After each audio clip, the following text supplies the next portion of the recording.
శ్రీమాత్రే నమః. శివాయ గురవే నమః. ఈరోజు మనము మరొక నామానికి అర్థం తెలుసుకుందాము. శేషసాయిని గోవింద. శేష అంటేనే ఆదిశేషుడు, సాయిని అంటే శయనించిన వాడు, పడుకొని ఉన్నవాడు అని. ఆదిశేషునిపై శయనించి ఉన్న పరమాత్మ అయిన గోవిందుడు.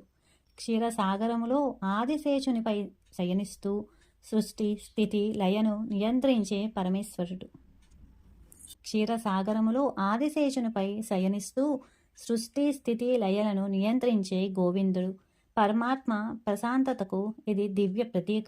ఆయన విశ్రాంతి కూడా జగత్తు రక్షణలోనే ఒక భాగమే. ఆదిశేషునిపై శయనించి సృష్టిని నియంత్రించే పరమేశ్వరుడైన గోవిందుడు అనేసని. శ్రీ శ్రీనివాస గోవింద, శ్రీ వెంకటేశ గోవింద, గోవింద హరి గోవింద, గోకులనందన గోవింద.